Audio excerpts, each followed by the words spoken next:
Talking God with Uncle Luke. This week, art, imagination, and us. Come on in, let's check it out. Acts chapter 17, verse 10 to 34.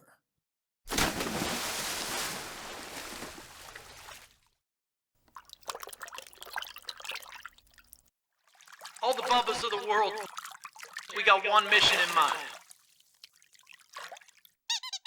Welcome to the Biblical channel. Always glad somebody is showing up because, well, this is where Bubba and Biblical meet up. And to all the Bubbas of the world, we just want to get people reading their Bible, saying their prayers, get together, talking God. We want to move people away from the bullshit to the holy shit so that we can shoot the shit and maybe sound like we know our shit. To have a little bit of fun talking God and getting into the Bible itself and to get the great benefit of these stories and get the great benefit of the information that comes out of them. And, well, really, as God's will is, we should be rejoicing always, praying continually, and giving thanks in all circumstances because this story is just that great. It's totally awesome. And it will never let anybody down. The old idea of infallible is what the Bible is, and that is it will not fail. It will not fall down. It will hold you up, and it will be the life-giving source that it promises to be because it is God behind it. Okay, without any further chitty chat and all of that, let's move in. It's Acts chapter 17, verse 10 to 17, verse 34. So it's a shorter passage. We'll kind of walk down through the passage and the logic of that passage, and then we'll stop, pause, and hone in on something that Uncle Luke tells us that Uncle Paul says. So let's just remember that before this scene, before this little section here, what had happened is there's a huge development, and that is that as the news is being preached and taught about Jesus Christ, who has died and risen again, and his apostles and disciples, both men and women, are getting out in the countryside. They are moving about the Greco Roman world. They came to this startling conclusion that the Greeks and the Gentiles are all in on this. The Jews are struggling. But the Greeks and the Gentiles aren't struggling as much. And so that raises this huge kerfuffle. And the Jews, who are, the base, remember, all the apostles, all the disciples, all the, first, believers that there ever were all Jewish. And the big head scratch is, what do we do with all these Greeks, all these Gentile believers, these, people that are outside the community of the chosen people? And the conclusion is, well, we don't do anything with them. We don't have to make them Jewish. And that was the big head scratch. Shouldn't we make them Jewish? Shouldn't they do what Jews do? And the answer is no. Jesus made it clear. Even God had made it clear throughout the pages of the scriptures that the traditions that God had given the Israelites, and the Israelites, had welled up even more traditions than that. But those traditions were never really the substance of the message. The real substance of the message is that God was going to bring his presence in a very powerful way to here on earth. And we find that in the person and the presence of Jesus Christ. And he too speaks of God in the present. And then he dies and he rises again, and that is the substance of the big message. And so the first group realized that, well, we cannot attach any strings to this. This is joy for the whole entire world. This is joy for the whole entire planet, man. Kind of like, the old Three Dog Night Band used to sing, Jeremiah was a bullfrog, he was a good friend of mine, joy to the world. So that song is echoing, in the background of as the apostles and the group is trying to make some serious decisions. They're saying, well, we got to make sure that this message is exactly what it is. It is joy to the world. It is great news. It is good news. And so we're not going to put any strings attached to it, except, there is this conclusion that, the Gentiles and the Greeks need to get away from these temples. Now, we covered that in our last talk. If you want to jump back and check that out, please do. But, the idea that is concluded on is that the one thing we got to tell Greeks and Gentiles is that their temples are not, compatible with what God is doing in the person of Jesus Christ. And in those temples, the modern person needs to understand these temples were not the cute, pleasant places that we like to go visit, and think of as maybe, church in a different way. That wasn't, the temples were strange. They were weird, especially to the modern. If you showed up in the modern, if a modern person showed up in these temples, they would find it to be horrifying, I think. First of all, there are idols all over the place, and that is just not compatible with the message of God. We'll talk about that in just a moment. But also, there was sex going on in these temples. Very common to have, sex going on in these temples, because really I'll talk about it in other, I've talked about it in other places, but just know that the temples were a very sexual place. Prostitution, as we would call it, is what the temples were going on. And there was some reasons behind that, but it's a call off to all things temple, and also to strangulation and to blood. That, in these temples, man, there was some strange rituals, strangulations, blood, sex, idols. And so the declaration is made that that's the only hindrance that we're putting on the Gentiles. They got to get rid of this temple stuff. So all of that stuff. And again, we talked about this last week, but that is a prohibition. But that's a prohibition for anybody, because this news is so good. You can't just mix it in with that kind of stuff. That's crazy. And so anywho, the development that comes next is not only, so the apostles, are now getting out into the Greco Roman world. And a lot of what's going on is in what we call modern day Turkey. But as the apostles are now moving about and speaking to Greeks and Gentiles, Paul finds himself, well, let's just go to the storyline. So the first part of the story starts in Acts chapter 17, verse 10, where Paul heads off, with company. He goes with Silas over to Berea from Thessalonica. Again, modern day Turkey is kind of where we are, between Greece and Turkey, that's where the action is taking place.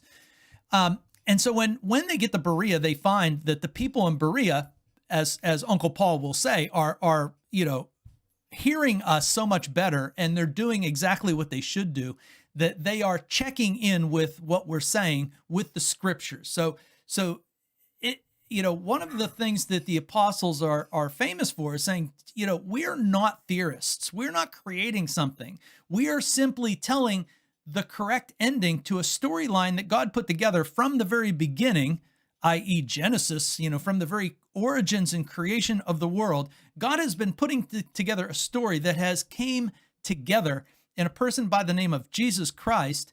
And so they are bending over backwards to say, we are not theorists. We are witnesses. We are just telling you what happened. And they encourage people, and here the Bereans are given huge accolades for checking out their references. So it's kind of like that old, Ronald Reagan and the old, Russian Empire. Ronald Reagan was famous for saying, and he's probably not the first to say it, but he was famous for saying, trust with verification. So the apostles don't say, just trust us, we've invented something cool here. No, they say, listen, we're just telling you what the witnesses have, witnessed. And we're not just putting up some sort of philosophical theories. We're not inventing something new. We're just telling you how the story played out. So don't trust us, check in on us. That is their message. And so the Bereans get huge accolades for doing just that. But the Thessalonican Jews are on their tail and kind of flush them out of Berea, and Paul ends up over in Athens. And that's where the story that we're looking at really starts to take some shape. Paul ends up in Athens, and Athens is the philosophical center place of the world. So now we're over in Greece, and Paul starts interacting with people, speaking about Jesus, speaking about the death and resurrection of Jesus, and there are people who are, listening in, and they're happy to listen. In fact, Athens, we are told, is a place where it seems like everybody is happy to hear something new. All the Athenians, we're told, foreigners included, who lived there, spent their time with nothing except telling or hearing something new. So they're very inquisitive people. They don't just simply dismiss people. They just say, hey, tell us more about that. I love that, man. I wish our world was a lot more inquisitive.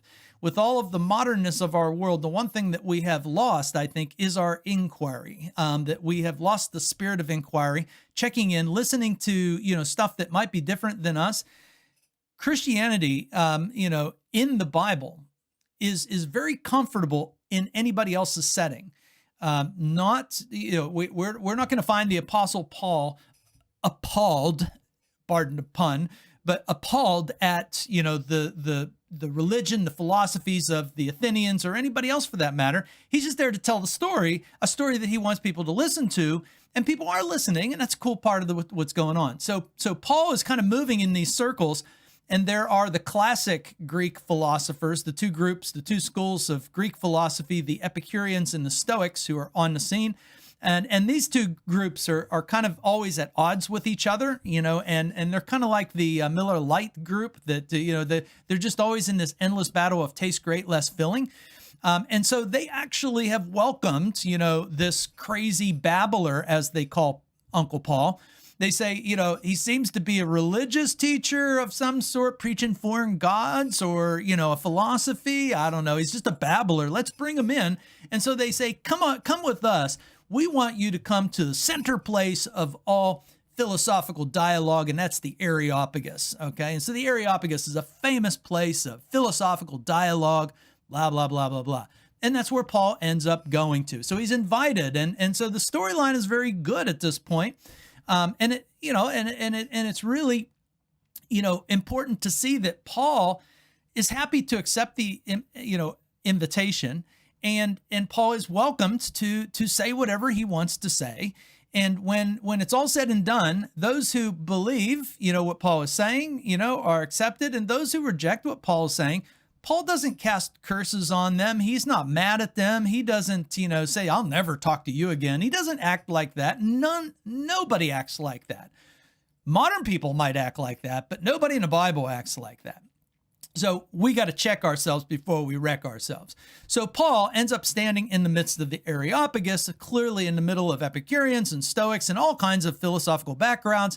And he says, men of Athens, I perceive that in every way you're very religious.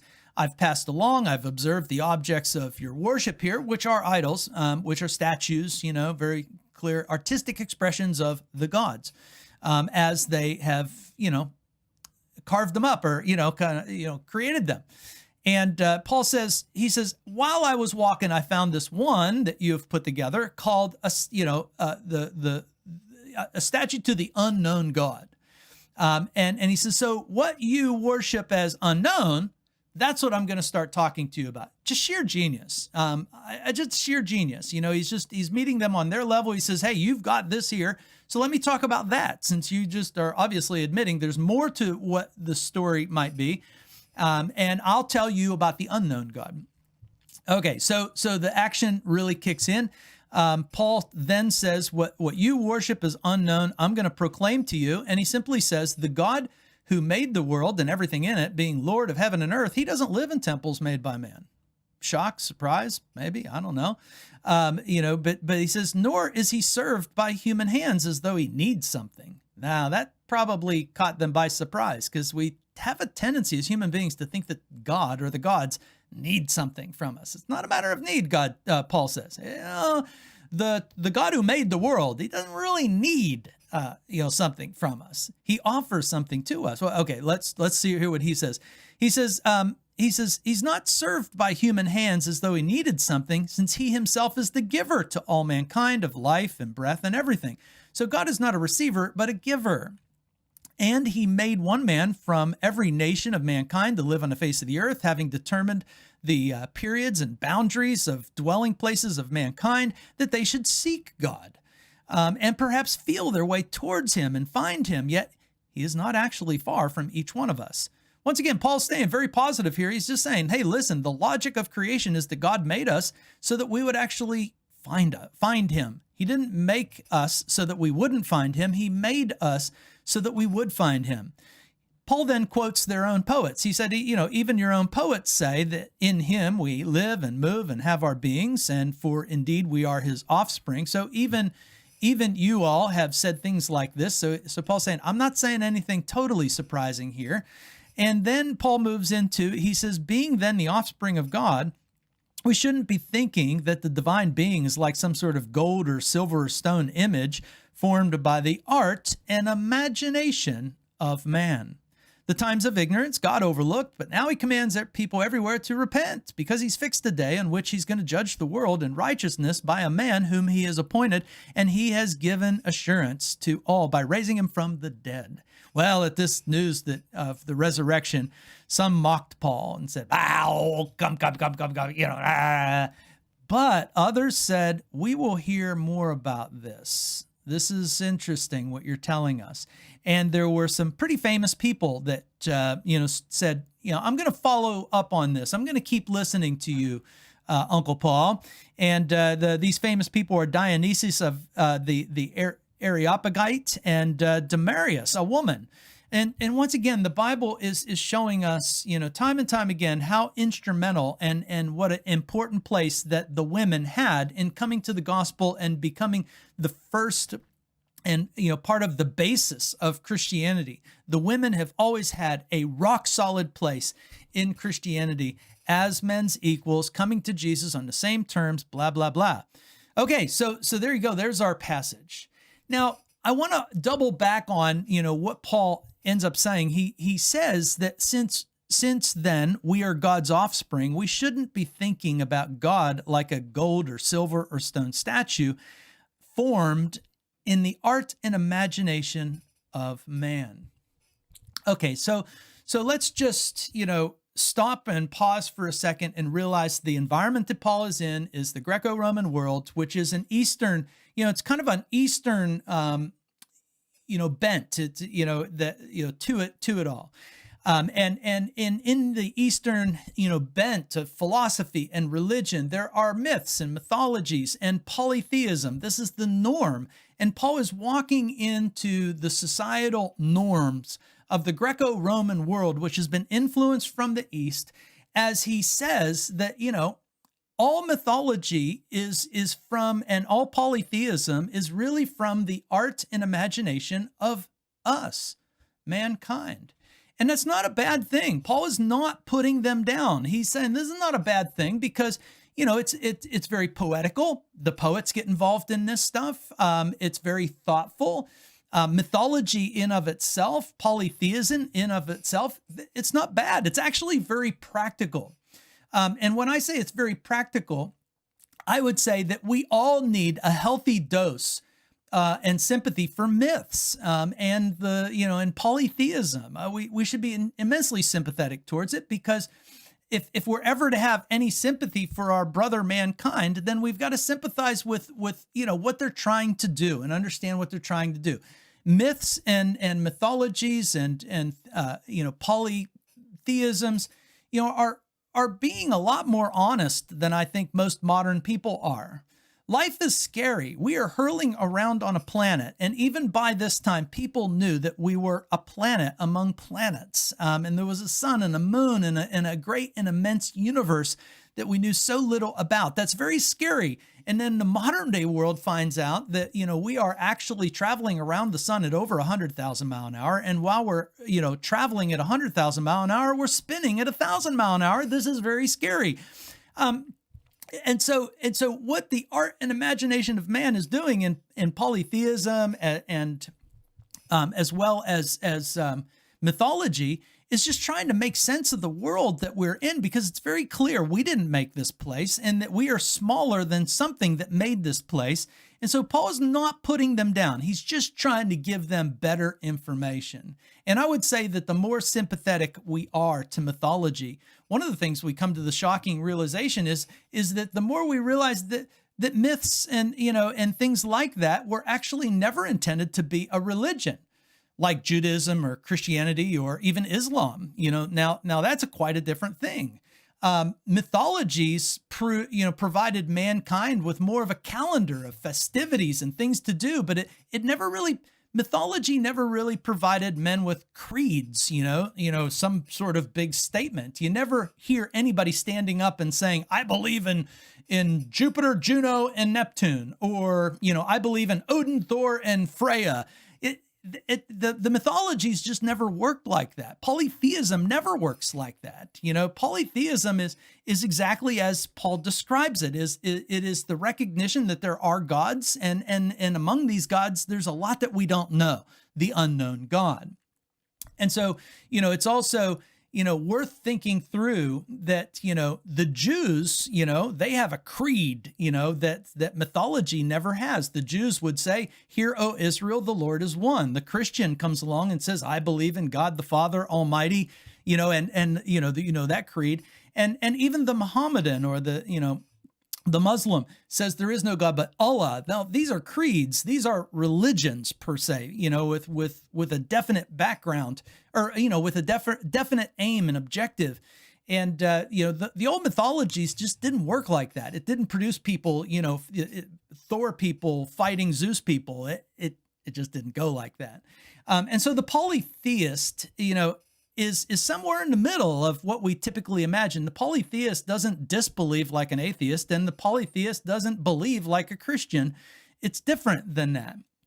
But mostly, it's all unknown. I mean, that is the background, and that's the background that Paul is talking to. Is that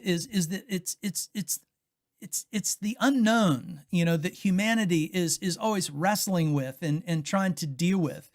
And so anyhow, all the gods are unknown gods when push comes to shove. And so when Paul steps into this world, he's actually providing a real break in history for the very, first time, except for the Jews. The Jews also had this break, but, Paul's now entering into the gospel or storyline of God, moving into the whole entire world. And so Paul really does speak of a clear break in history when he declares, without a doubt, who the unknown God is. And when he declares who the unknown God is, it really puts everything into perspective. And this is the logic that Paul has. And so the perspective, let's go on with that. The perspective, that he's, enlightening, so to speak, he's trying to improve upon is the artist, and the temptation of the artist is good intentions. The artist is always full of good intentions, but so I assume.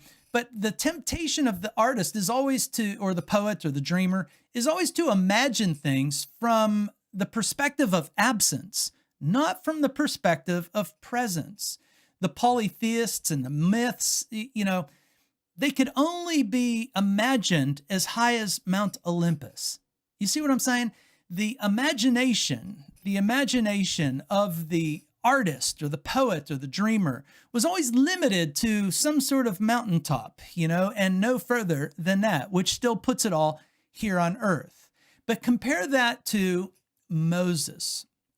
And Moses, who, had a moment with God where God condescended from heaven, not a mountain, but from heaven, condescended and showed Moses only his backside. And it was Moses who heard him say that he was gracious and compassionate and slow of anger and mindful of everyone and everything. Whereas Mount Olympus, and everything that always came from the top of a mountain through way of the poet and the artist, etc., never spoke of God as gracious and compassionate. It took the presence of God, not the absence of God. So when God is absent in our thinking, we don't end up imagining him as being gracious and compassionate. Whereas when we have the presence of God, our imagination becomes more real and it becomes more helpful, because Moses was speaking from the presence of God whenever he said that God said personally that he is gracious and compassionate, slow to anger, and mindful of everyone everywhere. Jesus himself also spoke from presence, not absence. And Paul is speaking from presence, not absence. And that is, that brings you to different places. Once again, the apostles and the prophets prior to that never spoke of God from the perspective of absence, but spoke of God from the perspective of God's presence. And that changes things.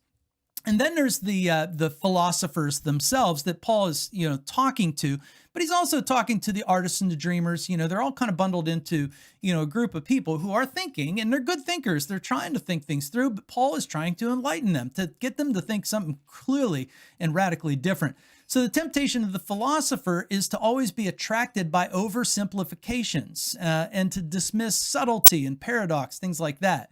Philosophy, as it comes from the East, is usually reduced to a circle, a serpent, biting in on its tail. And that represents, unity and reoccurrence. And that's okay, I guess. But really, it includes everything, but it's, really getting nowhere because it's just a circle. And in the end, the argument tends to be pointless because it's always circular and it never really gets to go anywhere. Even the swastika, which Germany had borrowed from the East, that they didn't make that thing up, is these lines that come out and they bend at a right angle, and when they do that, they form a wheel, which once again has its form as a wheel that once again is just going round and round, and it doesn't really get anywhere. It doesn't have an end. It doesn't have a beginning. It shows unity. It shows recurrence, but it's not really going anywhere. It's the cross of Jesus Christ, the cross, as a new symbol that Paul is speaking to. And that is that the cross of God, the cross of Jesus Christ, is truly different and it's truly remarkable because it breaks out of the circle of the Eastern philosophies and the Eastern arts and imaginations that come from them. It breaks out of that circle and it declares that there is a beginning and that there is an end. The cross not only sees the perspective of the heavens, but it also comes down to earth to declare the presence of God. The cross is going somewhere. It has a connective point, from point A to point B. And it comes down from the heavens more like a staircase, more like a way to travel. And that sets it up as radically different. And so, when Paul speaks to Greeks and Gentiles, he always starts from creation because from a Greek philosophy and from a Gentile philosophy, they need the starting place of creation and the logic of creation. And the logic of creation is exactly what Paul says, that there is a God who created everything. And the God who created everything also created us. And all of those ethnicities and all of those nations that we put so much stock into, those are actually all under God. And their origins are with God as well. Their origin is with the same ancestry.com. It all goes back to God's original people. And all of our stories go back to God's original people. And so that's the logic that, God is Uncle Paul is calling them to think about, is that there is a definitive beginning. And then Paul drops in, and now we know that there is an end. Now, Paul doesn't say when the end is. He just says, now we know that there is also an end. And this is really, I find that most Christians, kind of miss this point that all of the apostles were making. And the book of Acts, points this out time and time again. The apostles preached the resurrection even more so than they preached the cross, because the logic of the resurrection, as Uncle Paul says to the group, is now there is also an end. The end is now fixed because the guy who rose from the dead is clearly the guy and clearly is God who will judge all things, and there will be an end. So Paul, once again, is not putting us on some sort of weird hunt for when the end would be. It's just the knowledge that there is an end. There is a beginning and there is an end. That is where Uncle Paul's taking the audience. He's saying the resurrection of Jesus Christ, when Rome and the Jews, killed Jesus outside of Jerusalem on a town garbage heap, and then he rose again. We are witnesses to this. We're not theorizing anything. We're just witnesses to this event, and we are just telling you what has been seen and the logic of what has been seen. And the logic of the resurrection is that Jesus Christ is the judge who will judge the world and bring an end of the world the way we understand the world. The God who made the world will indeed bring an end to the world that we know and understand. And it's not bad news. It's just big news, because that calls us all to get a little bit more serious about the message. And that's what Paul's saying. It's time for everybody to repent. I mean, turn away from everything that you thought you knew and come to this, because this is the good stuff. And the audiences are responding very positively to this. They're saying, you're right. Having a beginning and an end is definitely more hopeful and more exciting than a circle that has no end. Well, let's think about that. Go back and reread it for yourself, just as Paul would tell tell us all to do. Check it out for yourselves, and we'll catch you next time.